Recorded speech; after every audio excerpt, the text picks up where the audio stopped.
దయామృతతరంగిణ్యాస్తరంగైరివశీతలై అపాంగై సించతి విశ్వం వెంకటేశాయ మంగళం అని కదా మనం చెప్తాం. దయామృతతరంగిణ్యాస్తరంగై ఇవ శీతలై. ఆయన తన దయ అనబడేటటువంటి అమృతముతో కూడినటువంటి దృక్కుల చేత లోకమునంతటినీ చల్లబరుస్తూ ఉంటాడు. దయ ఆయన యొక్క స్వరూపము, కారుణ్యము ఆయన యొక్క స్వరూపము. అది లేనినాడు చెడిపోతున్న వాడిని ఉద్ధరించడానికి ఆయన రావలసిన అవసరం లేదు. పాడైన వాడు, ధర్మాన్ని పాడు చేస్తున్నవాడు ఆ ఉపాధిలో ఉండడం వల్ల ఇంకా అపకీర్తిని మూట కట్టుకొని ఇంకా ఇంకా ధర్మం చేస్తున్నవాడిని ఆ ఉపాధిలోంచి విడిపించి రక్షించవలసిన అవసరం ఆయనకు అంతకన్నా లేదు. కాబట్టి సంహార ప్రక్రియ కూడా యథార్థమునకు కారుణ్యముతో చేసేదే తప్ప అది ఆయన ఏదో క్రోధంతో కార్పణ్యంతో చేసేటటువంటి ప్రక్రియ కాదు. కాబట్టి ఆయన రాశీభూతమైనటువంటి దయ.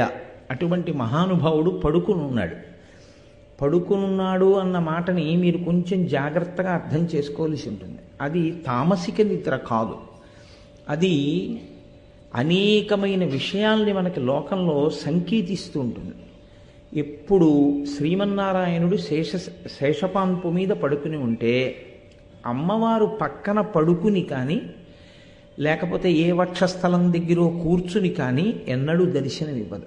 ఆవిడ ఒక్క పాదముల దగ్గర మాత్రమే కూర్చుని ఉంటుంది. అది అలాగే ఉంటుంది కూడా తప్ప ఇంకొకలా ఆమె దర్శనమివ్వదు. లక్ష్మీనారాయణ దర్శనములో లక్ష్మి యొక్క స్థానము ఎప్పుడూ శ్రీమన్నారాయణుని యొక్క పాదకమలముల దగ్గరే. ఎందుకు అలా ఉండడం? ఆయన ఏమైనా అలా శాసనం చేశాడా, నువ్వు ఎప్పుడూ నా కాళ్ళ దగ్గర కూర్చుని నా కాళ్ళు పడుతుండాలి అని? కాదు. అది నవవిధ భక్తులలో ఒక భక్తి స్వరూపం. అది అందుకే శ్రవణం, కీర్తనం, విష్ణోః స్మరణం, పాదసేవనం, అర్చనం, వందనం, దాస్యం, సఖ్యం, ఆత్మనివేదనం అని 9 రకాల భక్తులు భాగవతంలో ప్రహ్లాదుడు వివరణ చేస్తాడు. అందులో మీరు ఏ భక్తి మార్గాన్ని స్వీకరించినప్పటికీ దాని యందు తాదాత్మ్యతని పొందినవాడు, దానినే మహోపకరణంగా స్వీకరించినవాడు దాని వలన మోక్షాన్ని పొందొచ్చు. దాని వలన మోక్షమును పొందొచ్చు అంటే మోక్ష సాధన సామాగ్ర్యాం భక్తిరేవ గరీయసి అంటారు శంకర భగవత్పాదులు. ఆ భక్తితో కూడిన కర్మాచరణము వలన జ్ఞానసిద్ధి కలుగుతుంది. ఆ జ్ఞానము వలన మోక్షము అనుగ్రహింపబడుతుంది. కాబట్టి అందులో 9 రకాలైన భక్తి మార్గాలలో శ్రవణం, వినడం తపస్సుగా పెట్టుకుని వినడంలో రమించిపోయేటటువంటి లక్షణం ఉన్నవాడు కేవలం వినడం వల్ల మోక్షాన్ని పొందుతాడు. శృణ్వన్ తపః, పరీక్షిత్తు విని మోక్షాన్ని పొందాడు. కీర్తనం, భగవంతుని యొక్క గుణములను తాను అనుభవించినటువంటి కారణం చేత లోపల పిల్లుబుకినటువంటి ఆనందం ఇంకా లోపల పట్టక వాగ్రూపంగా పైకి ప్రవహించి అది ఆయన నోటి వెంట జాలువారితే అంత భక్తి తన్మయత్వం ఉన్నవాడెవరో ఆయన చేసినటువంటి స్తోత్రము, ఆయన చేసిన గానము, ఆయన చేసిన సంకీర్తనము, ఆయన చేసిన ప్రవచనము ఆయనకి మోక్షహేతువు. దానికి శుకుడు ప్రతినిధి. కాబట్టి కీర్తనం, విష్ణోః స్మరణం. స్మరణ మనసుకి సంబంధించింది, కర్మేంద్రియాలకి సంబంధించినది కాదు. స్మరణ ఎప్పుడూ చేసేది మనసు ఒకటే. స్మరణ అంటే ఆలోచన. అందుకనే స్మరహ అంటుంటారు మన్మధుణ్ణి. మనోసంబంధమైన వాడు కాబట్టి స్మరహ అని పేరు ఆయనకి.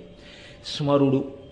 అటువంటి స్మరణలతో కూడినటువంటి మనసు, ఆ స్మరణలు ఎప్పుడూ ఈశ్వరుడితో ముడిపడడం అలవాటైపోతే ఏది ఆలోచించినా చివరికి ఆయన ఎక్కడికి చేరుతాడంటే ఈశ్వరుడి దగ్గరికి చేరుతుంటాడు. ఈశ్వరుణ్ణి అనుసంధానం చెయ్యకుండా ఆయన ఏ ఆలోచన నడవదు. అలా ఆలోచనలన్నీ ఈశ్వరుడితో ముడిపడిన వాడెవరున్నాడో ఆయన కూడా మోక్షాన్నే పొందుతాడు. అందుకే ప్రహ్లాదుడు దానికి ప్రతినిధి. పానీయంబులు త్రాగుచున్, కుడుచుచున్, భాషించుచున్, హాసలీలా నిద్రాదులు చేయుచున్, తిరుగుచున్, లక్షించుచున్ శ్రీమన్నారాయణ పాదాబ్జ యుగళి. ఆయన ఎప్పుడూ ఆయన గురించే చింతన చేస్తాడు. ఏం చేస్తూ?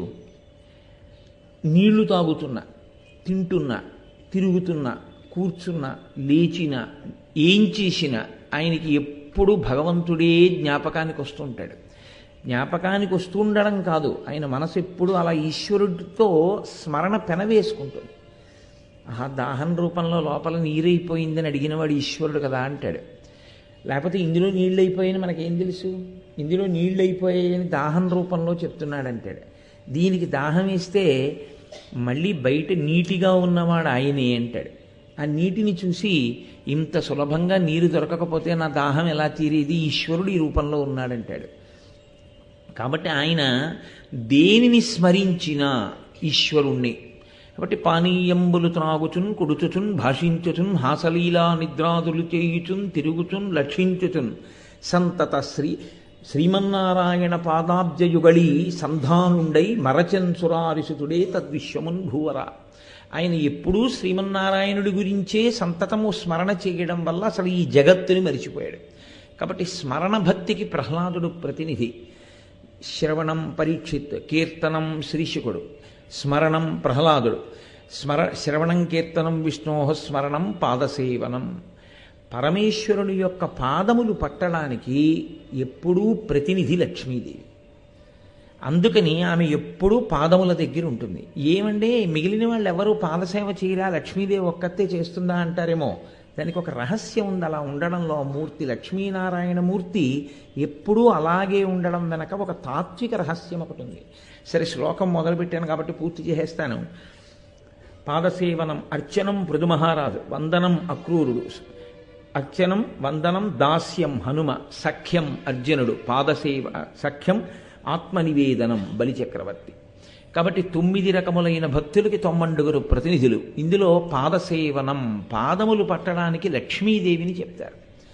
పాదములు పట్టడానికి లక్ష్మీదేవినే కారణంగా చెప్పడానికి కారణం ఏమిటో తెలుసా అండి? ఎప్పుడైనా ఆడపిల్లని కన్యాదానం చేసేటప్పుడు ఆమెని లక్ష్మీదేవిగా చూసి కన్యాదానం చేస్తారు. లక్ష్మిని నీకు ఇస్తున్నాను.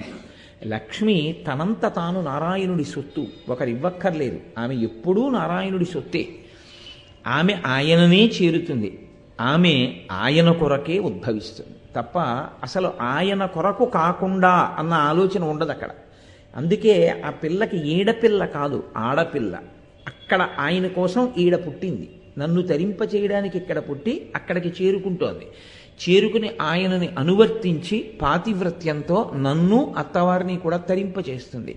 ఉభయ వంశములను తరింప చేయగలిగినటువంటి లక్షణమున్న ఆడపిల్ల ఈడపిల్ల కాదు, ఆడపిల్ల. అక్కడికి వెళ్ళవలసిన పిల్ల ఇక్కడ పుట్టిందని చెప్పడానికి ఆడపిల్ల పుట్టింది అంటారు. కాబట్టి ఆమె భర్త యొక్క పాదములను ఎప్పుడు ఒత్తుతూ ఉంటుంది. భర్త పాదసేవ చేస్తుంది, భర్తని అనుగమిస్తుంది, భర్త వెంట నడుస్తుంది, భర్త యొక్క కీర్తిని ఎప్పుడూ కోరుకుంటుంది. అడుగు తీసి అడుగు వేస్తే ఆమె ఆలోచన ఏమిటంటే, నేను ఇలా ప్రవర్తిస్తే మా ఆయన కీర్తికి కళంకము రాదు కదా, అదొక్కటే దృష్టిలో పెట్టుకుంటుంది. ఆడదాని ఆలోచన ఎంతసేపు పాతివ్రత్యమో అన్న మాటకు అర్థం, నా నడవడి చేత ఆయన గౌరవమునకు ఏ విధమైనటువంటి మత్స కలగకుండుగాక, అదొక్కటే ఆమె నడవడికి పరీక్ష.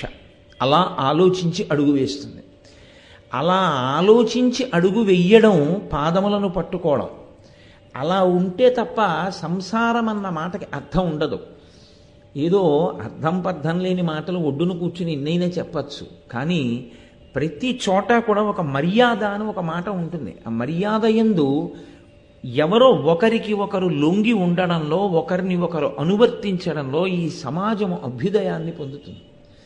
మీరు చూడండి, చెట్టు మొదట నీళ్లు పోస్తేనే నేను ఎందుకు బతకాలి అని చెట్టు అడిగింది అనుకోండి, మీరు చెట్టంతా నీళ్లు పోయలేరు. గురువు గారిని నేను ఎందుకు అనువర్తించాలి అని శిష్యుడు అడిగాడు అనుకోండి, గురు శిష్య ధర్మం లోకంలో నిలబడదు. తండ్రిని నేనెందుకు గౌరవించాలి అని కొడుకు అడిగాడు అనుకోండి, ఇంకా వ్యవస్థకు అర్థం ఉండదు. భర్తని నేను ఎందుకు అనుగమించాలి అని భార్య ప్రశ్నించింది అనుకోండి, ఆ సమాజానికి అర్థం ఉండదు. అనుగమించడం ధర్మం అంతే. అలా అనుగమించడం వల్ల ఏమవుతుంది? శాంతికారకం అవుతుంది. ఆ దంపతులు ఆ ఇల్లు కూడా పరమశాంతితో ఉంటారు. కాబట్టి ఆమె లక్ష్మిని నారాయణుడికి ఇస్తారు. అయితే ఆమె తనంత తాను కోరుకున్న స్థానం నారాయణుని యొక్క పాదసేవ.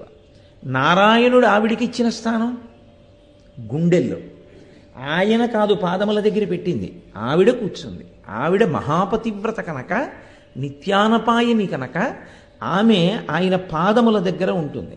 ఆయన నా పాదముల దగ్గర ఉండని ఆయన చెప్పలేదు. ఎప్పుడూ ఆయన పాదములను పట్టుకొని ఆయనని అనువర్తించిన కారణం చేత ఆవిడికి ఆయనిచ్చిన స్థానం తన గుండెల్లో. అందుకే లక్ష్మీం క్షీరసముద్రరాజతనయాం శ్రీరంగధామేశ్వరీం, ఆమె పరమేశ్వరుడి యొక్క హృదయంలో కూర్చుని ఉంటుంది. అంటే ఏ స్త్రీ భర్తని అనుగమిస్తుందో, అనువర్తిస్తుందో, ఆయనని సేవిస్తుందో ఆమె ఆయన గుండెలలోకి చేరుతుంది. స్వాధీన వల్లభ. ఆమెని కాదు అని ఆయన ఏమీ చెయ్యలేడు. ఆమె లేనినాడు, ఆమె పక్కన ఉండకపోతే ఆయనకి అయోమయంగా ఉంటుంది. ఎంతో తెలుసున్నవాడే, ఎన్నో విషయాలు ఎరిగి ఉన్నవాడే, కానీ ఆ స్థానం ఒక్క పూట ఖాళీ అయిందనుకోండి. ఒక్క పూట ఖాళీ అవ్వడం అంటే ఆవిడ ఎక్కడికో వెళ్ళింది, ఆయన పంచి ఆయనకు కనపడదు, ఆయన ఉత్తరీయం ఆయనకు కనపడదు, ఆయనకి ఇంకా ఎంత కంగారో. ఎందుకు ఆ కంగారంతా అంటే అది లేదు ఇంట్లో, అది లేదు ఇంట్లో, అది లేదు ఇంట్లో అంటుంటాడు. అది లేకపోతే ఏమైనా మిగిలినవన్నీ లేవా? మిగిలినవన్నీ ఉన్నా ఆవిడ లేకపోతే ఆయనకు కనపడవంతే. ఆయన కళ్ళు, ఆయన చెవులు ఆవిడ అయిపోతుంది. ఎందుకు అయిపోతుంది అంటే ఆయన అంత అనువర్తించి ప్రతి దానికి ఆమెని పిలవడం, ఆమెతో మాట్లాడకుండా ఉండలేని స్థితి. తాను బయట ఏదైనా చెప్పాలన్నా ముందు ఆవిడికి చెప్తాడు. ఈ మాట నేను ఎందుకు చెప్తున్నానో తెలుసా అండి? మీరు చూడండి, పరమేశ్వరుడు లోకానికి ఏ విద్య చెప్పాలన్నా ముందు పార్వతీదేవికి చెప్తాడు.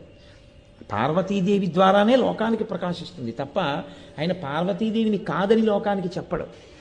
అందుకని ఆవిడికి చెప్పకుండా ఆయన ఏదీ చెయ్యలేనంతగా ఆయన మనసుని ఆక్రమించగలిగినటువంటి స్థితి, ఆయన మనసులోకి చేరిపోగలిగిన స్థితి ఆయనని అనువర్తించి పొందింది, ఆయన్ని శాసించి పొందినది కాదు.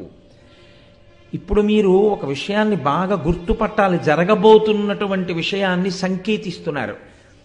లోకంలో ఏ ఆడదైనా అలాగే అనువర్తించాలి. ఏ ఆడదైనా లక్ష్మిగానే కన్యాదానం చేయబడుతోంది కాబట్టి భర్తని నారాయణుడిగానే ఉపాసన చెయ్యవలసి ఉంటుంది. భర్తకి వేళపట్టున పలహారం పెడితే ఆమె చెయ్యవలసిన సేవ చేసేసినట్టే, ఈశ్వరుడికి ఉదయం నైవేద్యం పెట్టేసినట్టే. ఆయనకి మధ్యాహ్నం భోజనం వేళపట్టున వండి పెడితే ఆమె మహానైవేద్యం పెట్టినట్టే. ఆయన మహానైవేద్యం పెట్టాలేమో, ఆవిడికి ఆ బాధ లేదు, ఆవిడ ఆయనకి పెడితే చాలు. ఆయన మనసా పరమేశ్వరుడి యొక్క పాద సంవాహనం చెయ్యాలేమో, కాళ్ళు పట్టాలేమో, ఆవిడ ఆయన కాళ్ళు పట్టి పడుకుంటే చాలు. ఇది ఆడదానికి లోకంలో ఉన్నటువంటి గొప్ప సౌలభ్యం. ఆమె భర్త యందు ఈశ్వరుణ్ణి చూసి చేస్తే, ఆయన ఒక మాట చెప్పారనుకోండి, ఓ ఈశ్వరుడు నాకు ఇలా చెప్తున్నాడు అని ఆమె అనువర్తించిందనుకోండి, ప్రసన్నవదనయ్యి. అది మళ్ళీ మూతి విరిపుతో అనువర్తించడం కాదు. భర్త ఒక మాట చెప్తే ఈశ్వరుడే చెప్పాడన్న భావనతో భర్తని అనుగమించిన స్త్రీ మహాపతివ్రత. ఆమె పాతివ్రత్యము సూర్యోదయాన్ని సూర్యాస్తమయాన్ని శాసించగలదు. సుమతి, అనసూయ అటువంటి శాసనం చేయలే. కాబట్టి అలా పడుకుని ఉన్నటువంటి స్థితి మనకి లోకంలో ఒక విషయాన్ని చెప్తుంది. ఆమె ఆయన పాదముల దగ్గర కూర్చుంది, ఆయన ఆమెకు హృదయంలో స్థానం ఇచ్చాడు. ఇప్పుడు ఆవిడ కానీ ప్రణయ కలహానికైనా ఎక్కడికైనా వెళ్ళిందో వైకుంఠం అయోమయం. ఆయన అక్కడ ఉండడం అన్నది సుతారము ఆయనకి ఇష్టం ఉండదు. అది వైకుంఠమే కావచ్చు, లక్ష్మి లేకపోతే ఆయన ఉండలేడు. ఈ ప్రతి ఇల్లు అలాగే ఉండాలి. కలియుగం ఎలా ఉండాలో అసలు ఆ కదలికలో చూపిస్తున్నారు ఈశ్వరుడు. అది ఆ వైభవం. కాబట్టి ఇప్పుడు అలా పడుకుని ఉన్నటువంటి మంగళమూర్తిని దర్శనం చేశాడు. పొంగిపోవాలి ఆ భృగువు. కానీ ఆయన ఆలోచన ఎలా ఉందో తెలుసా అండి? నేను బ్రహ్మలోకానికి వెళ్ళాను, ఆయన పక్కన సరస్వతీదేవిని కూర్చోబెట్టుకుని వీణ వాయించుకుంటున్నాడు. ఆయనకి భార్య పిచ్చి. నేను కైలాసానికి వెళ్ళాను, సరే ఆయన తొడ మీద కూర్చోబెట్టుకుని ఉన్నాడు, ఆయన భార్య పిచ్చి. ఇక్కడికి వచ్చాను, ఈయన పడుకుని కాళ్ళు పట్టించుకుంటున్నాడు. ఏమిటో ముగ్గురు మూర్తులకి అమ్మవారి పిచ్చి. వీళ్ళు ఎవ్వరూ కూడా అసలు వచ్చిన వాళ్ళని పలకరిద్దామనేటటువంటి పరాకుతో లేరు. నిజానికి అది కాదు. ప్రకృతి పురుషుల యొక్క కలయిక, ఈ లోకము యొక్క కదలికలు ఆ త్రిమూర్తుల యొక్క శక్తులతో సమ్మేళనముగా చెప్పబడతాయి. ఆయన నాలుక మీద పెట్టుకున్నాడు అంటారు. బ్రహ్మగారు నాలుక మీద పెట్టుకున్నాడు అంటే నిజంగా భార్యని తీసుకొచ్చి నాలుక మీద ఎవరు కూర్చోబెట్టుకోగలరండి? ఎంత ప్రేమైనా ఉండొచ్చుగాక వచ్చి నాలుక మీద కూర్చోవాయ్ అంటే ఎవరు కూర్చోబెట్టుకోగలరా? ఎవరికీ సాధ్యం కాదు. మరి బ్రహ్మగారు ఎలా కూర్చోబెట్టుకున్నారు అంటే ఆయన 4 ముఖములతో వేదం చెప్తారు. 4 ముఖములతో వేదాన్ని వల్లెవేస్తూ ఆయన సృష్టి కార్యం చేస్తాడు. ఆ సృష్టి కార్యం చేసేటప్పుడు కావలసినటువంటి వేద సంబంధమైన జ్ఞానముగా సరస్వతి ఆయన యందు ప్రవహిస్తుంది. ఆయన నాలుక మీద నర్తనం చేస్తుంటుంది వేదం. అది ఆయన నాలుక మీద ఉండడం పరమేశ్వరుడికి దేహార్థ భాగంలో ఉంటుంది. నిన్ననే మనవి చేశాను లాస్య తాండవములు. శ్రీ మహావిష్ణువుకి హృదయంలో ఉంటుంది. స్థితికారుడు పరిపాలకుడు నువ్వు ఈ తప్పు చేశావు చంపేస్తానంటే కుదరదు. ఆ తప్పు ఎందుకు జరిగిందో ఆలోచించి దయాళువై శిక్షని తగ్గించేవాడై ఉండాలి, కరుణామూర్తి అయి ఉండాలి. అందుకని ఆయన గుండె దయతో నిండి ఉంటుంది. అందుకే వేదాంత దేశికులు అమ్మవారి మీద శతకం చేస్తే పేరు పెట్టలేదు, దయాశతకము అన్నారు. అమ్మవారే దయాస్వరూపిణి. కాబట్టి ఈశానాం జగతోస్య వెంకటపతేర్విష్ణోః పరాం ప్రేయసీం తద్వక్షస్థల నిత్యవాస రసికాం తక్షాంతి సంవర్ధినీం పద్మాలంకృత పాణిపల్లవయుగాం పద్మాసనస్థాం శ్రియం వాత్సల్యాదిగుణోజ్వలాం భగవతీం వందే జగన్మాతరం. ఆమె వాత్సల్య స్వరూప, అంతటి దయామూర్తి ఆ తల్లి. కాబట్టి ఇప్పుడు అటువంటి స్వరూపాన్ని ఆయన చూశాడు. చూసి పొంగిపోవాలి. కానీ ఆయన ఏమనుకుంటున్నాడంటే లోపల ఆయన బాధ వేరుగా ఉంది. ఈ ముగ్గురులో ఎవరు గొప్పవాడో ఆయన నిర్ణయించాలి. ఇద్దరిని పనికి మాలిన వాళ్ళని తీర్పు చెప్పేశాడు. ఇప్పటికి మూడో వాళ్ళ దగ్గరికి వచ్చాడు. ఇప్పుడు ఈయన కూడా భార్యతోనే ఉన్నాడు. ఇప్పుడు ఈయన ఇలాగే భార్యతో తమకంతో ఉన్నాడు అని వెళ్ళిపోతే యజ్ఞంలో ఎవరు భోక్త? నారదుడిని నన్ను ప్రశ్న వేశాడు. అందుకు కదా వచ్చింది కదలికంతా. కో భుంక్తే యజ్ఞ సుఫలం కోవా అధ్యక్షశ్చ దేవతాః అని అడిగాడు ఆయన. ఎవరు ఈ యజ్ఞానికంతటికి అధిదేవత? ఎవరు త్రిమూర్తులలో ఎవరికి ఇస్తారు మీరని అడిగాడు. ఇప్పుడు నిర్ణయం చేస్తానని ఈయన బయలుదేరాడు. అక్కర్లేని విషయం నెత్తికేసుకున్నాడు. కాబట్టి ఇప్పుడు ఎలా? ఈయన ఆందోళన ఈంది. అక్కర్లేని ఆలోచన వైపుకి బుర్ర వెళ్ళడం అంటే అది. కాబట్టి ఇప్పుడు ఈయనకి లోపల నుంచి ఎక్కడలేని కోపం భృగువుకు వస్తుంది. ఇక్కడ మీరు ఒక్క విషయం గమనించాలి. శ్రీ మహావిష్ణువు ఎలా ఉన్నారు? వచ్చినవాడు తన చేత చూడబడనట్టు లేదా తాను ఆయనని చూడనట్టు, పరాకుగా ఉన్నట్టు, తాను నిద్రపోతున్నట్టు కళ్ళు మూసుకుని ఉన్నాడు. నిజంగా విష్ణు అలా నిద్రపోతారా? నిద్రపోకపోవడం ఏంటి? మీరు శయన ఏకాదశి చెయ్యట్లా పడుకున్నారని, ఉద్ధాన ఏకాదశి చెయ్యట్లా లేస్తున్నారని. మరి శయన ఏకాదశి ఉద్ధాన ఏకాదశి ఉంటే పడుకుని లేచిన వాడేగా ఆయన. మరి పడుకోకపోవడం ఏంటి? ఆయనకు పడుకునే అలవాటు ఉంది, మనమే చేస్తున్నాం పండగల. మరి పడుకుంటున్నాడు లేస్తున్నాడు అన్నప్పుడు అప్పుడు కూడా పడుకుంటే తప్పేమిటి? కాదు, ఆయన పడుకోవడం అన్న మాటకు అర్థం ఏమిటో తెలుసా అండి? మనం పడుకున్నట్టు తామసిక నిద్ర కాదది. అది నిద్రాముద్రాం నిఖిల జగతి రక్షణే జాగరూకం. ఆయన ఇలా కళ్ళు మూసుకుని పడుకున్నట్టుగా పడుకుని ఈ పైకి చూసినప్పుడు ప్రతివాడు మహాభక్తుల్లాగే కనపడతాడు. ఇంత రొట్ట పట్టుకొచ్చి పూజ చేసిన వాళ్ళందరూ భక్తులు కాదు. ఎవడి మనసు ఈశ్వరుడి దగ్గర పెట్టాడో వాడు భక్తుడు. కాబట్టి మీ మనసుని ఆయన చూస్తాడు. ఈ పైకందులు మూసి మీ లోపల మీ మనసు దేన్ని పట్టుకుందో ఆయన పరిశీలనం చేస్తాడు. ఇప్పుడు ఆయన దేన్ని పరిశీలనం చేస్తున్నట్లు? భృగువు యొక్క మనసును ఆయన పరిశీలనం చేస్తున్నారు. భృగువు యొక్క మనసుని పరిశీలనం చేస్తున్నవారు భృగువు మనసులో కలుగుతున్నటువంటి ఉద్రేకాన్ని తెలుసుకోలేనివాడా? తెలుసుకోగలిగినవాడు. ఇప్పుడు భృగువు ఏం చెయ్యబోతున్నాడో దాన్ని ఆపలేనంత అశక్తుడా ఆయన? లేదా ఆయన కళ్ళు మూసుకునున్నా కళ్ళు తెరుచుకునేగా ఉంది లక్ష్మీదేవి. ఆవిడ పరమేశ్వరుణ్ణి తంతే ఊరుకునేంత అశక్తురాలా? ఆమె ఆపలేదా? యాదేవి సర్వభూతేషు శక్తిరూపేణ సంస్థిత నమస్తస్యై నమస్తస్యై నమస్తస్యై నమో నమః. ఆ తల్లి అందరి యందు శక్తిగా ఉంది. అటువంటి తల్లి భృగువు చేయరాని పని చెయ్యడానికి సంసిద్ధుడైపోతున్నాడు. ఎందుకని? ఎవరు అసలు నేను పరీక్షిస్తానన్నాడో ఆయన ముందు సావధానుడై ఉండాలి. ఆయనకి ఎక్కడలేని కోపంతో ఊగిపోతున్నాడు ఆయన. ఈ కోపం ఎక్కడి వరకు వెళ్ళిపోయిందంటే విష్ణువు దాకా వచ్చేసరికి ఇంకా పరీక్షించడానికి నాలుగో వాడు లేడు ఆయన దృష్టిలో. అందుకని ఇప్పుడు విష్ణువు మీద కోపం వచ్చినటువంటి భృగువు తన కాలుతో విష్ణువు యొక్క వక్షస్థలం మీద తనడానికి సిద్ధపడ్డాడు. కలియుగ లక్షణం ఎంత గొప్పగా ఉంటుందో చూడండి. కాబట్టి ఇప్పుడు ఆయన గబగబా అడుగులు వేసి వచ్చి శేషశయనం మీద పడుకున్నటువంటి శ్రీ మహావిష్ణువు యొక్క వక్షస్థలం మీద తన్నడానికి కాలెత్తబోతున్నాడు. ఆయన ఏం ప్రశాంతంగా నడిచి రావట్లేదు, చాలా కోపంగా నడిచి వస్తున్నాడు. నడిచి వస్తున్నప్పుడు ఏమంటే చాలా గబుక్కుని వచ్చేసాడండి. ఆపలేకపోయాడు ఆయన. అందాం అనుకుంటున్నారా? వాలి 4 సముద్రముల దగ్గరికి వెళ్ళి అన్ని చోట్ల నిలబడి అర్ఘ్యం ఇవ్వగలిగిన వేగం కన్నా వేగమైన బాణం వెయ్యగలిగిన రామచంద్రమూర్తిగా వచ్చినవాడు ఇటు తిరిగి యుద్ధం చేస్తున్నటువంటి వాలి ఏమిటి అని ఇలా చూసే లోపలే వచ్చి బాణం వక్షస్థలం మీద గుచ్చుకోగలిగినంత వేగంగా బాణమును విడిచిపెట్టగలిగిన రామావతారాన్ని స్వీకరించగలిగిన శ్రీ మహావిష్ణువు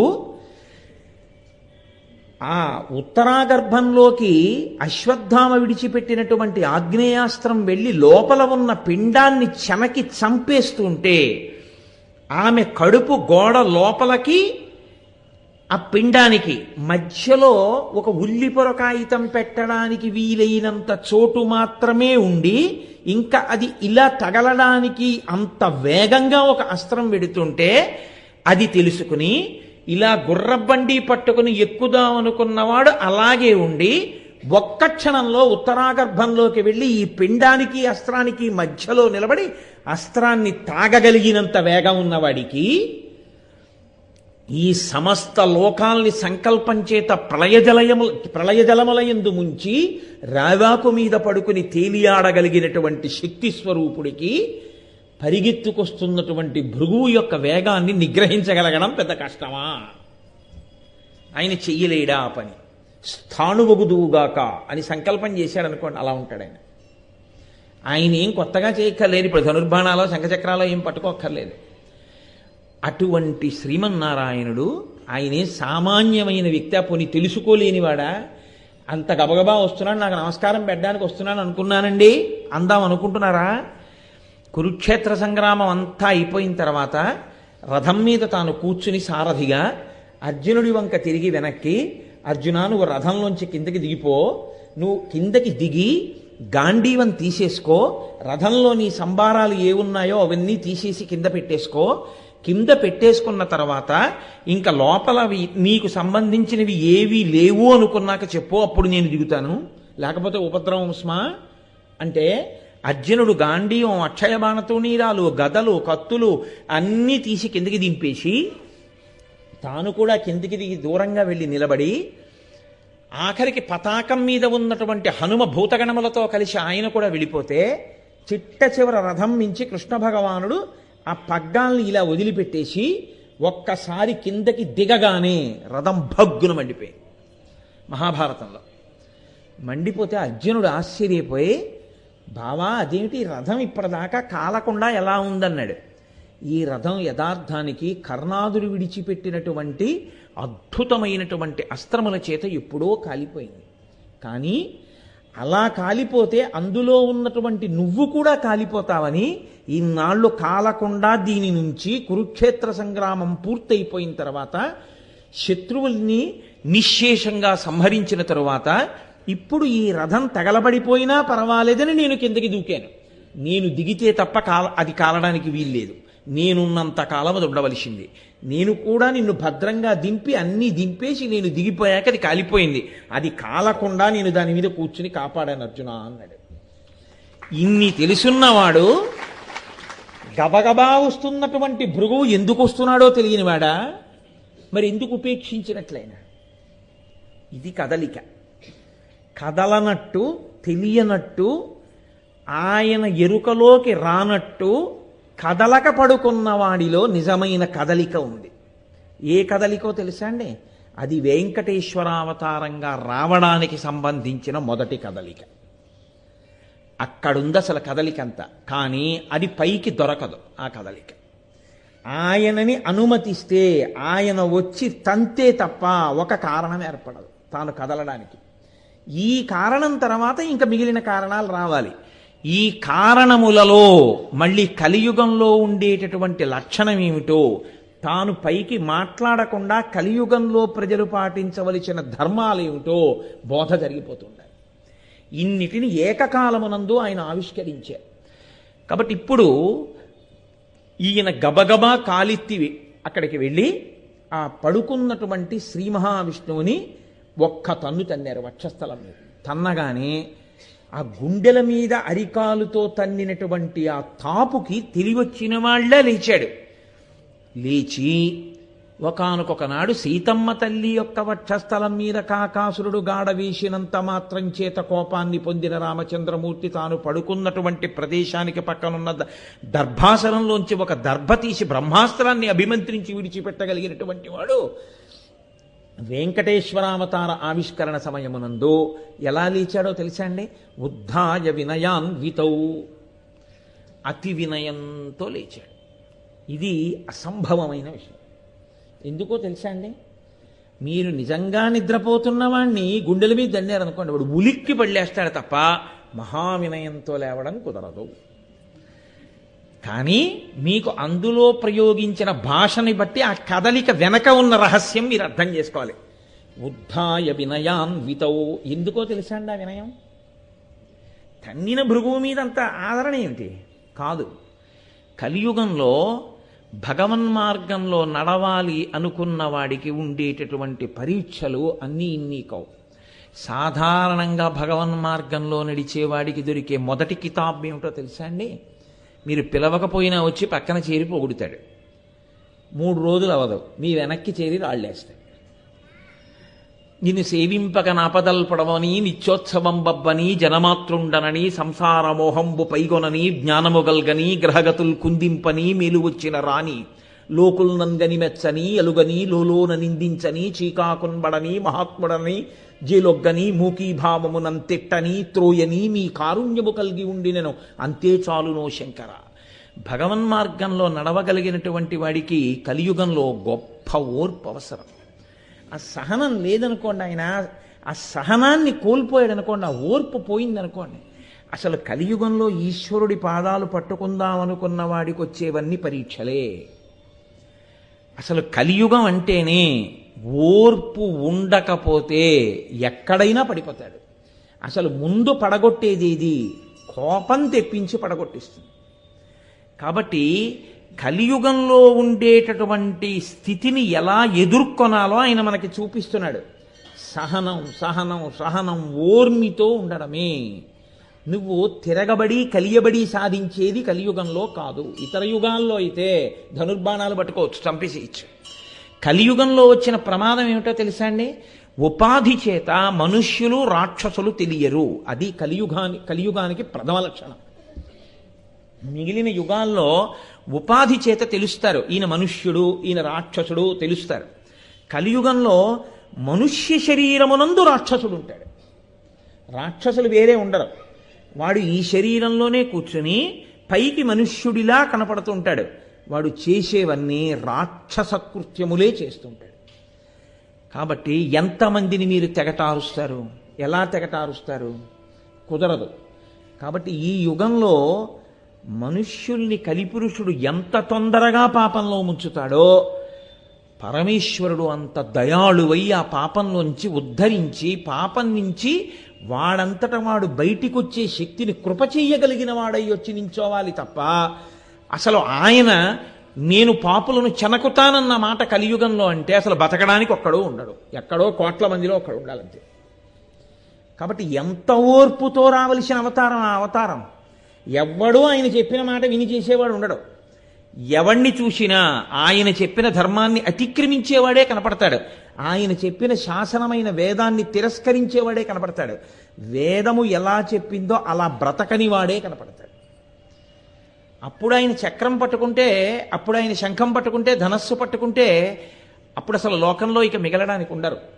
మిగిలిన యుగాల్లో అయితే మిగలడానికి కొంతమంది ఉన్నారు, చావడానికే కొంతమంది ఉన్నారు.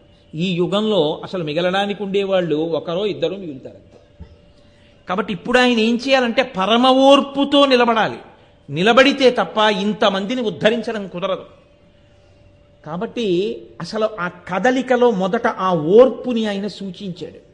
కాదు, ఆయనకి ఓర్పు కాదు, కలియుగంలో వృద్ధిలోకి రావాలనుకున్న ఎవ్వడైనా ఈశ్వరుడి పాదాలు పట్టుకుని భక్తితో ఉందాం అనుకున్నాడు, వాడు చాలా ఓర్పుని కలిగి ఉన్నవాడై ఉండాలి.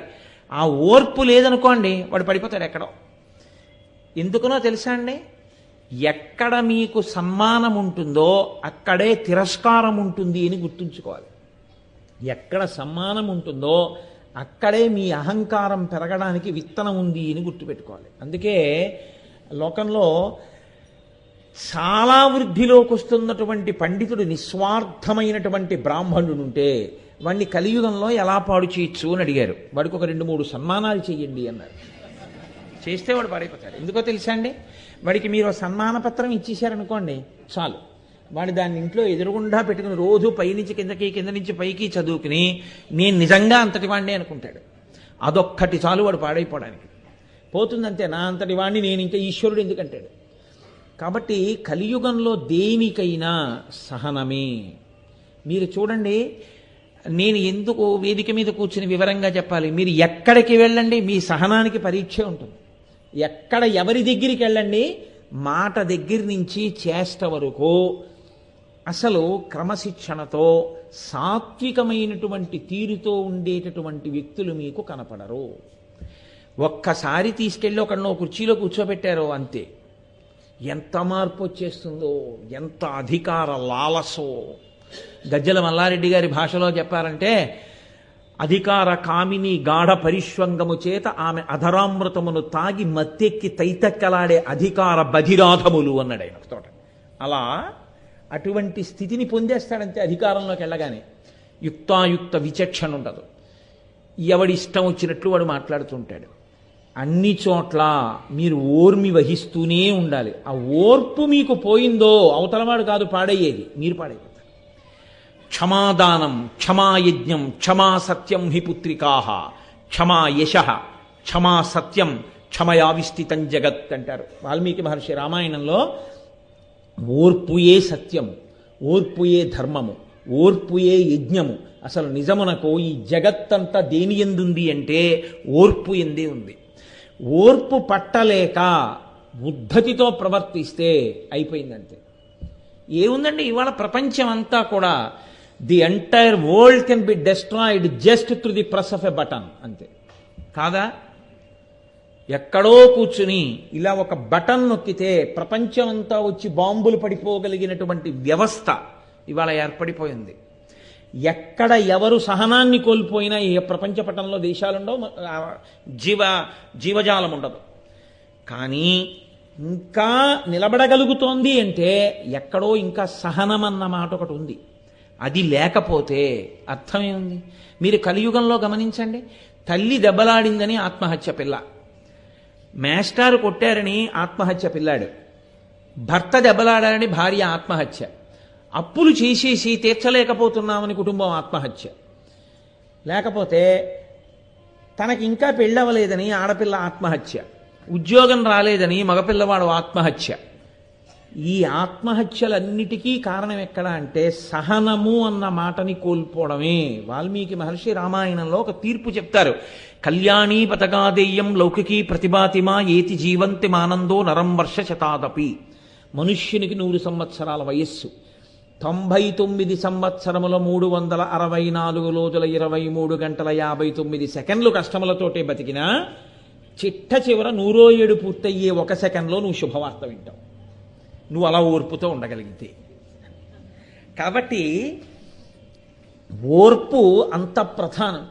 కలియుగంలో ఏ లక్షణాన్ని మనుష్యులు కలిగి ఉండాలో, ఏ రంగంలో వృద్ధిలోకి రావాలనుకున్న వాడైనా ఆ సహనం ఉండాలి.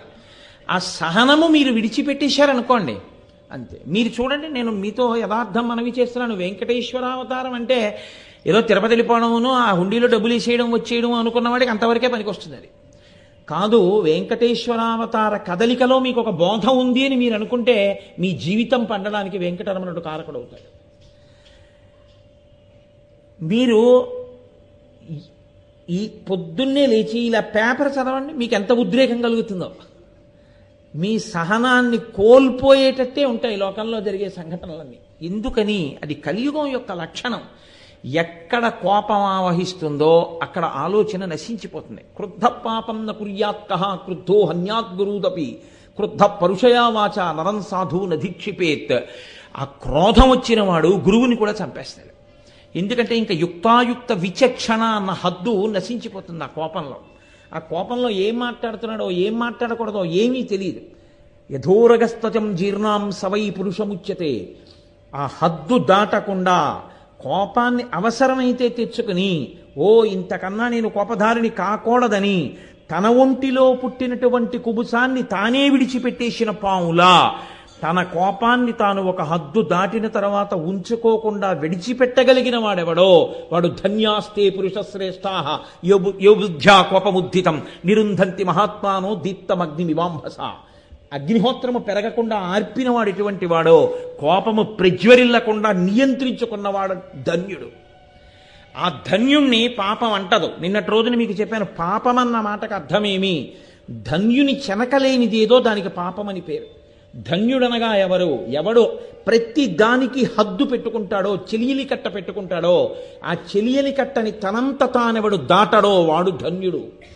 సముద్రం భూమి మీదకొచ్చి పడిపోయేటటువంటి శక్తి లేక ఉండిపోతుందా? అలాగా ఈ ఒడ్డు నేను దాటి రాను అని ఏదో ఒక గోనె బస్తాలో పెట్టి మూట కట్టేస్తే కాళ్ళు చేతులు గింజుకుంటున్నవాడిలా పొంగి పొరలుచు వచ్చి పృథివిపై పడకుండా కడలి రాయుడి కాళ్ళు కట్టాడయా ఉన్నాడయా దేవుడు ఉన్నాడయా. ఆ సముద్రుడు ఆ చెలియలి కట్టను అడ్డు పెట్టుకుని అక్కడ వరకే వచ్చి వెనక్కి ఎందుకు ఎడుతున్నాడు అంటే ఆయన పెట్టుకున్నాడు ఒక నియతి, నేను దాటి రాను. ఆయన వచ్చేస్తాను అని అన్నాడు అనుకోండి, మీరు ఆపగలరా నేను ఆపగలనా? ఆపలేము. అందుకే ఈ ఓర్పు ఎక్కడ ఉంటుందో అక్కడ పొంగు కుంగు ఉండదు. పొంగు కుంగు లేకపోవడం ఓర్పుకి మారు పేరు. పొంగు కుంగు ఉంటే ఓర్పు పోతుంది. ఎందుకో తెలుసా అండి? ఏంటండి ఇంత గౌరవం పొంది నేను ఇలా కూర్చోవడమా అన్నాను అనుకోండి, పోతుందంతే.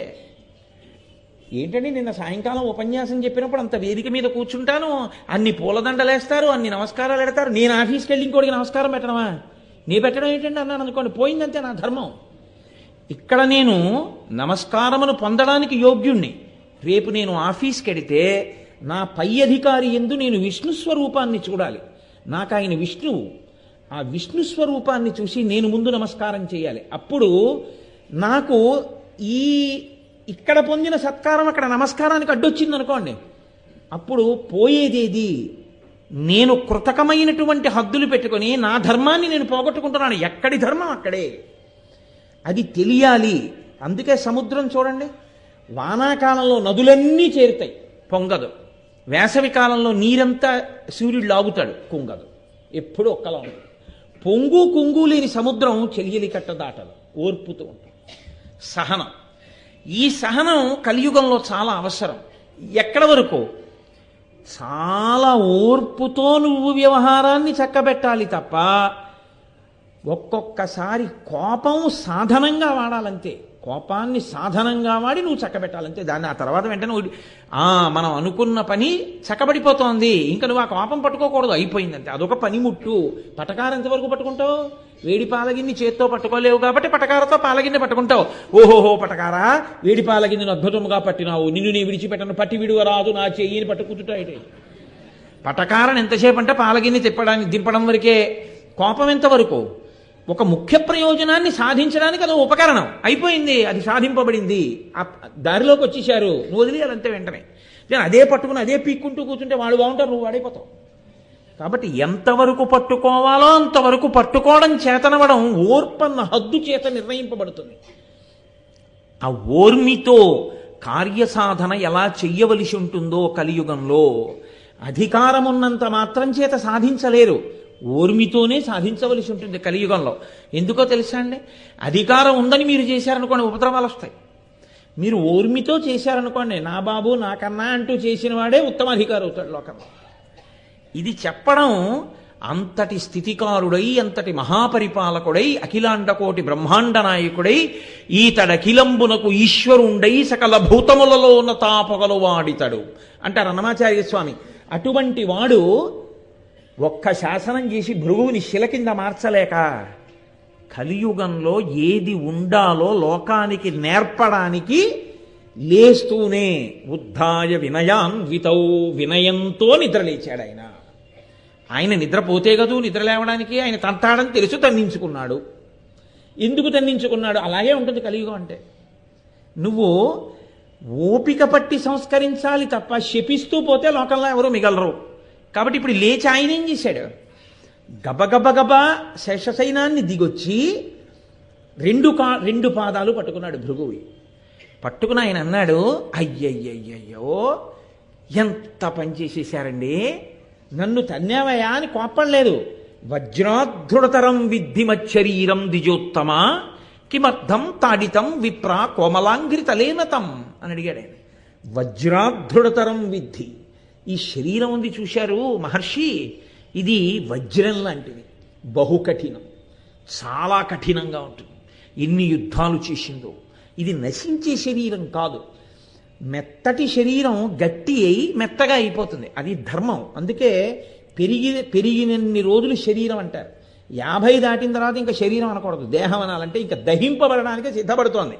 అందుకని మొదటి గుర్తు ఏమిటంటే, అబ్బాయి ఇంకా ఇది వెళ్ళిపోవడానికి పెట్టే సర్దేస్తోంది అని గుర్తు ఏమిటంటే, నల్లగా ఉన్నది తెల్లబడ్డం మొదలవుతుంది. జుట్టు తెల్లబడుతోంది అంటే అన్ని తెలుపులోంచి వచ్చాయి, అన్ని తెలుపులో కలిసిపోతాయి. ఎందులోంచి వచ్చి ఓపికతో నిలబడ్డావో అవి ఉపసంహార ప్రక్రియ ప్రారంభమైంది. కొత్త కొత్త ఆభరణాలు వస్తాయి. ఇప్పటి వరకు ఇది లేకుండా చూసిన వాడివి ఇది లేకుండా ఇప్పుడు కనపడదు.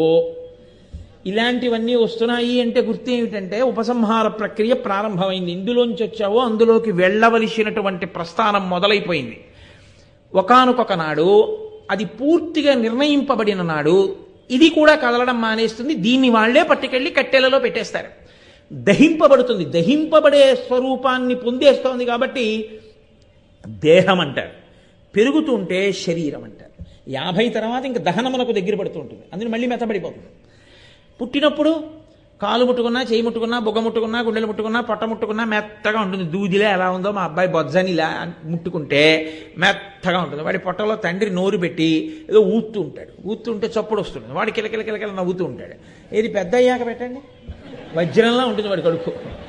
కాబట్టి శ్రీ మహావిష్ణువు అన్నారు వజ్రాధృడతరం విద్ధి. ఈ శరీరం వజ్రంలా చాలా గట్టిగా ఉంటుంది. ఇన్ని యుద్ధాలు చేసిందో దీన్ని తన్నడం, దీన్ని తంతే ఏమవుతుంది? మీ కాళ్ళు నొప్పెట్లా? ఎంత ఆశ్చర్యం అండి, ఎంత ఓర్పు అండి. ఆయన చేతకాక ఇదంతా కాదు. ఎందుకో తెలుసా? కలియుగంలో అసలు ఎలా ఉండాలో నేర్పుతున్నాడు ఆయన. ఇది నోటితో చెప్పక్కర్లేదు.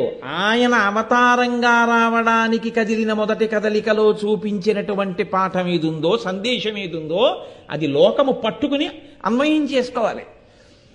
అందుకే మీకు అసలు వెంకటాచలం వెళ్ళేటటువంటి వాళ్ళకు వచ్చే మొదటి పరీక్ష ఎక్కడంటే కోపం వచ్చేవే ఉంటాయి. అన్నిటికీ క్యూలే, పెద్ద పెద్ద క్యూలు.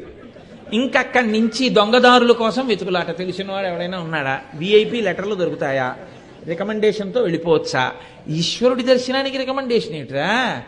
ఏదో డాక్టర్ గారి దగ్గరికి వెళ్ళి రికమెండేషన్ చేయించుకుని ముందు లోపలికి వెళ్ళిపోయినట్టు అక్కడ కూడా మహాన్యాయం. నీలాగే జ్వరం ఉన్న వాళ్ళు చాలామంది ఉంటే నువ్వు రికమెండేషన్ చేయించుకుని లోపలికి వెళ్ళండి. నీకు డాక్టర్ గారు తెలిసి పిలిస్తే వేరే విషయం, అది వేరు. అది ఆయనకి నీ పట్ల ఉన్న గౌరవం. నువ్వు ఎవరితో తీసుకొచ్చి రికమెండేషన్ చేయించిన డాక్టర్ గారి దగ్గరికి వెళ్ళడం ఏంటి? డాక్టర్ గారి దగ్గరికి వెళ్ళడమే అంత అన్యాయం అయితే ఈశ్వరుడి దగ్గరికి రికమెండేషన్ చేయించుకుని వెళ్ళడం ఎంత అన్యాయం అండి? అంటే ప్రతిదానికి కోపం వచ్చేవే ఉంటాయి. ఏదో కోపం వచ్చే సందర్భాలు ఉంటాయి. ఎందుకుంటాయో తెలుసా అండి? నా దర్శనానికి వచ్చావు కదా, నేను కదిలి నీ కోసం వచ్చాను కదా, నేను రావడంలో అంత ఓర్పు పట్టా, తన్నినా ఓర్చా. ఏ పాటి ఓర్పు పడుతున్నావురా జీవితంలో? అది పడితే నేను నిన్ను చూసి పొంగిపోతాను. అసలు ఏ ఓర్పు లేకుండా ఉత్తుత్తినే నా దగ్గరికి వచ్చి దొంగ నమస్కారాలన్నీ పెడుతుంటే నువ్వు నేర్చుకున్నది ఏముంది? వెంకటరమణుడి భక్తుడు అంటే, వెంకటేశ్వర దీక్ష అంటే వెంకటేశ్వరుడు లోకానికి ఇచ్చిన సందేశాన్ని పట్టుకోగలగడం. కాబట్టి ఆయన అన్నారు, వజ్రాధృతరం విద్ధి మచ్చరీరం ద్విజోత్తమ కిమర్థం తాడితం విప్ర కోమలాంఘ్రితలేనతం. చాలా కోమలంగా ఉందే మీ పాదం యొక్క అరికాలు, ఇంత మృదువుగా ఉన్న అరికాలుతో ఈ శరీరాన్ని తన్నారా, ఉండండి ఎంత పెట్టిందో అని వెంటనే గబగబా ఆయన ఏం చేశాడంటే, ప్రక్షాళ్యో ఉష్ణోదకం తీసుకొచ్చి వేడి నీళ్లు తీసుకురా అని వేడి నీళ్లు తెప్పించి, మనం చూడండి ఏమైనా కాస్త కాళ్ళు నొప్పి పెడితే వేడి నీళ్లు పోసుకుంటాం, పెట్టండి గిన్నెలో అని ఓ గిన్నెలో ఆ కాళ్ళు పెట్టించి ఓ పళ్ళెంలో వేడి నీళ్లు పోసి ఆ పాదాలు కడిగాడు. ఇప్పుడు ఎంత పొంగిపోతాడు భృగు అంటే, అత్యంత ముక్కోపికి సత్కారమే విరుగుడు. సత్కారం చేసేసారనుకోండి, ఆయన ఏం సర్టిఫికేట్ ఇస్తాడంటే ఈయనంత మంచివాడు లేడంటాడు. అది పరిశీలనం చేతి ఇచ్చిందా, ఆయనకి జరిగినటువంటి సత్కారం చేతి ఇచ్చిందా? అంటే నీకు సత్కారం ఎక్కడ బాగా జరిగిందో ఆయన పూజనీయుడా, అదే నువ్వు సర్టిఫికెట్లు ఇచ్చే విధానం. అంటే కలియుగం అలా ఉంటుంది. నువ్వు ఏం చేస్తున్నావు అన్నదాన్ని బట్టి నీకు గుర్తింపు ఉండదు. నీవు అవతల వాళ్ళ దగ్గర ఎంత ప్రాపకం సంపాదించగలవు, ఎంత బాగా పొగడగలవు అన్నదాన్ని బట్టి నీకు గుర్తింపు ఉంటుంది. కానీ ఆ గుర్తింపు ఈ శరీరమునకు సంబంధించింది, దీన్ని తృప్తిపరుచుకోవడానికి సంబంధించింది. ఈశ్వరుడి దగ్గర గుర్తింపు కావాలనుకున్నవాడు ఇటువంటి హేయమైనటువంటి మార్గములను అనుసరించక్కర్లేదు. ఆయనకి తెలుసు ఎవడు యోగ్యుడో, ఆయనకి తెలుసు, ఆయన అనుగ్రహించగలడు. కాబట్టి ఇప్పుడు ఆ వేడి నీళ్లతో కడిగి ఆయన ఊరుకోలేదు. లక్ష్మీదేవిని దగ్గరికి పిలిచి అన్నాడు, స్వగృహం సకుటుంబంచ సర్వలోకం విడంబయం అన్నాడు. లక్ష్మీదేవి యొక్క తల మీద నీళ్లు చల్లాడు. ఎందుకు చల్లుతున్నానో తెలుసా లక్ష్మి? ఈ నీళ్లు ఏమిటనుకుంటున్నావు? ఏం సామాన్యం అనుకుంటున్నావా? ఇవి దధార శిరసాతోయం.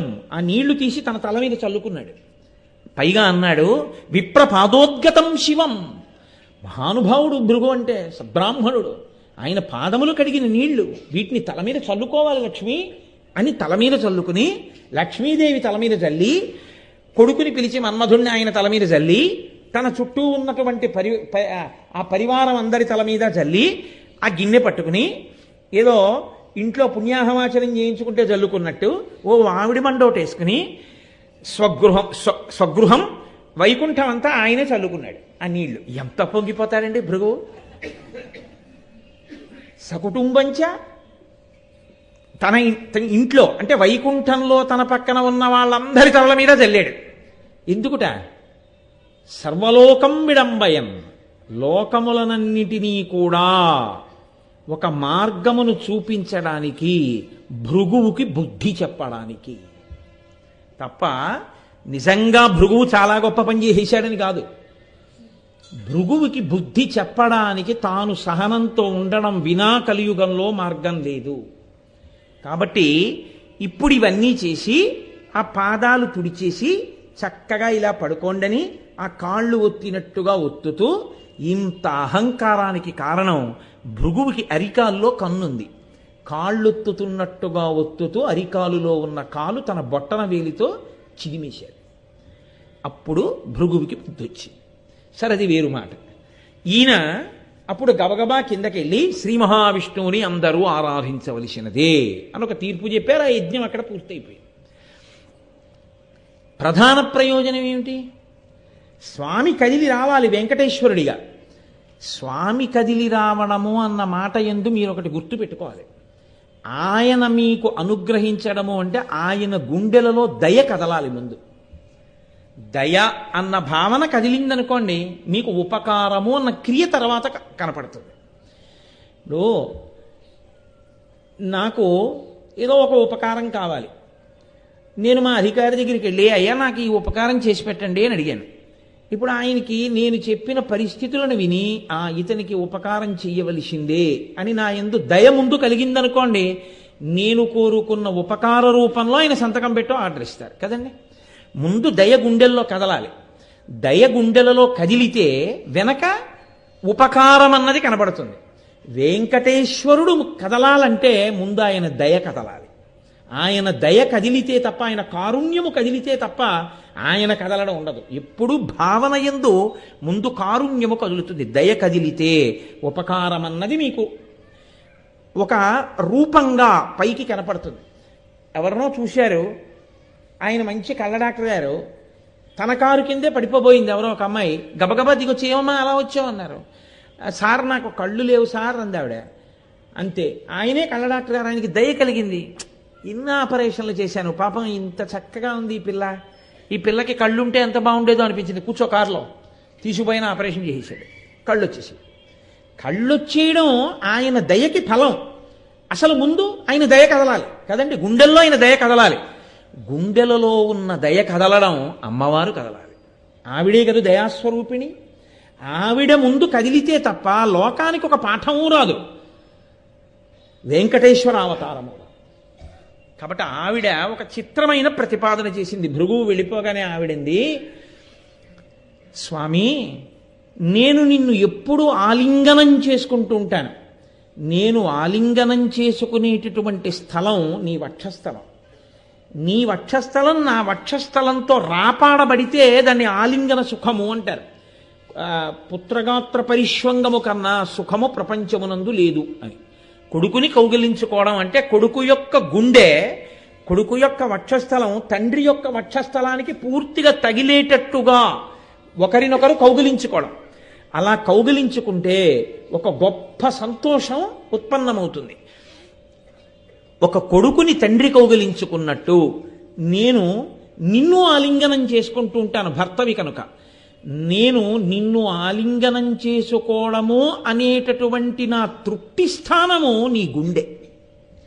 నా తృప్తి స్థానమును నీతో సమానుడు కానివాడు, నీకు కొడుకు సదృశుడు, ఒక ఋషి, ఒక మనుష్యుడు తన్నాడు. ఇది అపచారం. తండ్రిని కొడుకు తన్నకూడదు. తన్నాడు, నువ్వు సహించావు, పైగా కాళ్ళు కడిగావు. ఏ నా ఆలింగన స్థానము అవమానింపబడిందో దాన్ని నేను హర్షించలేను. కాబట్టి కరవీరపురం గచ్చామి గరుడధ్వజ, నేను కరవీరపురం వెళ్ళిపోతున్నాను, వెళ్ళిపోయి అక్కడ ఉంటాను. నేను వైకుంఠంలో ఉండదలుచుకోలేదు కొంతకాలం. నాకు రోషం వచ్చింది, కోపం వచ్చింది, నేను వెళ్ళిపోతున్నానండి ఆవిడ. అయితే మీరిక్కడ తాడితోసి జగన్నాథ మదాలింగ స్థల, నేను ఏ ప్రాంతాన్ని కౌగలించుకున్నప్పుడు నా గుండెల చేత రాపాడిస్తానో ఆ స్థానాన్ని తన్నాడైన. లేదు, నా నివాస స్థానాన్ని తన్నాడైన. నువ్వు నాకు ఇచ్చిన స్థానం గుండె, అక్కడ తన్నాడు. కాదు, నీ గుండె నా ఐదోతనానికి గుర్తు, దాన్ని తన్నాడైన. నాకు బాధ కలిగింది, నువ్వు క్షమించావు, నేను క్షమించలేను. నువ్వు క్షమించిన వాడిని నేను శపించలేకపోతున్నాను, కాబట్టి నేను వెళ్ళిపోతున్నాను వైకుంఠం నుంచి అని. ఎక్కడికి వెళ్ళిపోతుందో చెప్పింది ఆవిడ, చెప్పకుండా వెళ్ళిపోలేదు ఆవిడ. గచ్చామి గరుడధ్వజ, నేను వెళుతున్నాను ఎక్కడికో తెలుసా, కరవీరపురం వెళ్ళిపోతున్నాను, కొల్హాపురం వెళ్ళిపోతున్నానని తల్లి వెళ్ళిపోయింది లక్ష్మీదేవి. వెళ్ళిపోతే అక్కడ ఒక పెద్ద గమ్మత్తోడు జరిగింది. ఆవిడ వెళ్ళిపోయినటువంటి ఉత్తర క్షణంలో యదాగత మహాలక్ష్మి తథా నారాయణో హరిహి, ఆవిడ వైకుంఠం నుంచి వెళ్ళిపోగానే శ్రీ మహావిష్ణువుకి ఒక్క క్షణం కూడా అక్కడ ఉండబుద్ధి లేదు, ఆయన వెళ్ళిపోయాడు. ఇది బాహ్యంలో లక్ష్మీదేవి వెళ్ళిపోయింది కాబట్టి ఉండలేక ఆయన వెళ్ళిపోయాడు. ఆంతరంలో దయ కదిలితే కానీ వెంకటేశ్వరుడు కదలడు. ఆయన కదిలి వస్తున్నాడు అవతారానికి. కింద ఇక్కడ నిలబడడం కోసం మహానుభావుడు బయలుదేరి వస్తున్నాడు. ఇందులో మీరు ఒక పెద్ద రహస్యాన్ని ఒకదాన్ని పరిశీలించవలసి ఉంటుంది. ఆమె నిత్యానపాయిని కదా, తెల్లవారి లేస్తే లక్ష్మీదేవికి పూజ చేస్తే మనం నిత్యానపాయనీం నిరవద్యాం దేవదేవ దివ్య మహిషీం అని చెప్తున్నాం కదా. అటువంటి తల్లి ఎప్పుడూ వీడి ఉండని తల్లి కదా. శ్రీరమ సీతగాగ నిజసేవక బృందము వీరవైష్ణవాచార జనంబుగాగ విరజానది గౌతమిగాగ వికుంఠమున్నారయ భద్రశైల శిఖరగ్రముగాగ వసించు చేతనోద్ధారకుడైన విష్ణుడముదాచరధీ కరుణాపయోనిధి అని కదా గోపరాజు గారు. ఆయన రాముడిగా వస్తే ఆమె సీతగా వస్తుంది, ఆయన కృష్ణుడిగా వస్తే ఆవిడ రుక్మిణిగా వస్తుంది. ఆవిడ నిత్యానపాయిని, ఆయన్ని విడిచిపెట్టి ఉండదు. అటువంటి తల్లి విష్ణువుని విడిచిపెట్టి వెళ్ళిపోవడం ఎలా కుదురుతుంది అంటే, ఆవిడ నిజంగా విడిచిపెట్టి వెళ్ళిపోయింది కాదు, ఆయన ఎక్కడికి రావాలో మార్గం సూచిస్తున్నది. ఎక్కడికొచ్చి ఆయన నిలబడాలో ఆవిడ మార్గాన్ని ప్రచోదనం చేస్తోంది. నువ్వు ఇక్కడికొచ్చి నిలబడాలి, నిలబడి అనుగ్రహించాలి వీళ్ళందరినీ. కాబట్టి ఆవిడ వెళ్ళిపోగానే ఆయన ఉండలేకపోయాడు. అసలు రహస్యం ఏమిటో తెలుసా అండి? వేదం మనకు ఒక మాట చెప్తోంది. పురుషుడు అగ్నిహోత్రం చేస్తాడు. అగ్నిహోత్రం కానీ సంధ్యావందనం కానీ ఇలాంటివి చేసేటప్పుడు తాను అమ్మడానికి అధికారం ఉన్న ప్రదేశం ఏదున్నదో, విక్రయించడానికి తనకి అధికారం ఉన్న ప్రదేశం ఏదున్నదో అక్కడ తన పక్కన తన భార్య లేని స్థితిలో తాను అగ్నిహోత్రం చేయడానికి అనర్హుడు. నేనే నా ఇంట్లోనే అగ్నిహోత్రం చేస్తున్నాను, నా భార్య నా పక్కన లేదనుకోండి, ఆ సమయంలో నేను విక్రయించడానికి అధికారం ఉన్న ప్రదేశంలో, అంటే ఇంట్లో ఎంత మేర అమ్మడానికి నాకు అధికారం ఉందో అది కాకుండా మా అన్నయ్య ఇంట్లో పక్కనున్నా సరే నేను అగ్నిహోత్రం చేయకూడదు. నేను విక్రయించడానికి అధికారం ఉన్న ప్రదేశంలో నా భార్య తిరుగుతూ ఉండగానే నేను అగ్నిహోత్రం చెయ్యాలి. ఎందుకని? ఈయనకి గృహస్థు అని ఒక పేరు, ఆమెకి పత్ని అని ఒక పేరు. పత్ని అంటే ఆమె పక్కన ఉంటే తప్ప ఈయన కొన్ని చెయ్యడానికి వీలు లేదు, ఈయన ఇవి చెయ్యడానికి అర్హుడే. ఆడదాని మెడలో మంగళసూత్రాన్ని చూడగానే ఆమె సువాసిని అని ఎలా నమస్కరిస్తామో, ఈయన మంగళప్రదుడు, ఈయన అగ్నికార్యం, హోమం, యజ్ఞం, యాగం, కన్యాదానం, పూజ చెయ్యడానికి అర్హుడు. ఎడంభుజం మీద ఉత్తరీయం. ఆ ఉత్తరీయం ఆయన అధికారాన్ని సూచిస్తుంది. మంగళప్రదుడు ఆయన భార్యాసహితుడు, ఆయన యజ్ఞయాగాదులు చేయవచ్చు అని. పత్ని అన్న మాటకి అంత లోతైన అర్థం ఉంది. కాదు మీతో నేను ఒక విషయాన్ని మనవి చేస్తాను. ఆమెయే ఆ ఇంటి లక్ష్మి. అందుకే పీటల మీదకి తీసుకొచ్చేటప్పుడు గౌరీ పూజ వరకు ఆమె నడిచి రావచ్చు. గౌరీ పూజ చేసిన తరువాత ఇక ఆడపిల్ల ఎట్టి పరిస్థితుల్లోనూ పెళ్లిపీటల మీదకి నడిచి రాకూడదు. ఎందుకు రాకూడదో తెలుసా అండి? ఆమెతో గౌరీ పూజ చేయించినప్పుడు కన్యావరణ అయిపోతుంది. ఆమెని ఆయనకి ఇల్లాలుగా ఇవ్వడానికి తీసుకొస్తున్నారు పీటల మీదకి. ఇప్పుడు ఆయనకి ఆమె లక్ష్మి, ఆయనకి లక్ష్మిగా వస్తున్నది నడిచి రాకూడదు. లక్ష్మి రథం మీద రావాలి, గౌరవంగా రావాలి, మర్యాదతో రావాలి. అందుకని ధాన్యం పోసినటువంటి గంపలో కూర్చోపెట్టి ఈమె లక్ష్మి, నీవు నారాయణుడవు, నీకు ఈమెనిస్తున్నామని మేనమామల ముద్దు మేలైన ముద్దు, ఈమె వృద్ధిలోకి రావాలని మేనమామలందరూ కలిసి లక్ష్మికి తీసుకొస్తున్నారు. కాబట్టి బుట్టలో పట్టి తీసుకొస్తారు. మా అక్క చెల్లెలికి తోడ పుట్టినందుకు మేము పొందిన అదృష్టం ఏంటంటే మా అక్క చెల్లెలి కడుపున పుట్టిన లక్ష్మిని మేము పట్టుకుని తీసుకెడుతున్నాం, నారాయణుడి దగ్గరికి తీసుకెడుతున్నాం, ఇంతకన్నా మాకేం కావాలి అని వాళ్ళు పంచెలు కట్టుకుని ఉత్తరీయాలు వేసుకుని వాళ్ళు బుట్ట పట్టుకుని ఎడతారు లక్ష్మీదేవిని. లక్ష్మీదేవిని పట్టుకుని తీసుకొచ్చి నారాయణుడికి అప్పజెప్పారు. కాబట్టి మగపెళ్లి వారు మురిసిపోయి లక్ష్మినే తెచ్చి తనకు అప్పజెప్పారంటే మామగారు మురిసిపోవాలి.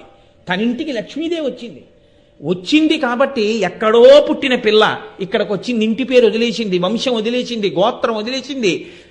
తన కొడుకు యొక్క తేజస్సు స్వీకరించి తన వంశానికి ఉద్ధారకుణ్ణి కనిస్తోంది. తను తాతయ్య మనవణ్ణి చూసుకుని మురిసిపోతున్నాడు.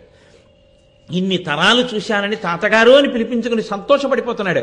అందుకని మామగారు ఆ రోజున మురిసిపోయి పిల్లని బుట్టలో పెట్టి తెచ్చినందుకు తన ఆనందమును ఆవిష్కరిస్తూ మీరు 10 కాలాలు జీవించి ఉండండి అని ఆయుర్దాయకారకముగా అంచు కలిగిన వస్త్రాన్ని బహూకరిస్తాడు. వస్త్రద్వయం, ఒకటి ఇవ్వకూడదు కాబట్టి పంచెల చాపు లేదా ఉత్తరీయంతో కూడిన పంచెని ఆ బుట్టలో తీసుకొచ్చిన వాళ్ళందరికీ బహూకరిస్తారు. అసలు ఆడపిల్ల జీవితంలోకి ప్రవేశించడమే అంత గమ్మత్తు. పెళ్ళైపోయిన తర్వాత ప్రధాన హోమం దగ్గరికి వెడుతుంటాడు పురుషుడు.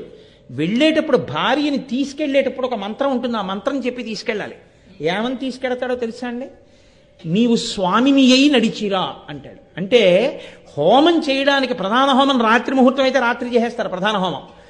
ప్రధాన హోమం చేసేటప్పుడు భార్య పక్కన కూర్చోవాలి అంటే తన అభ్యున్నతికి అంతటికీ ఇక ఆమె కారణమై ఉంటుంది. కాబట్టి ఆమె స్వామిని అంటే ఆమెయే ఆ ఇంటి యజమానురాలు. గృహిణి గృహముచ్యతే. గృహము అని దేనికి పేరు? భార్య ఉంటేనే దానికి గృహమని పేరు. భార్య లేదు అది గృహము కాదు. గృహము కాదు కాబట్టి ఆయన గృహస్థు కాడు. కాబట్టి ఆయనకి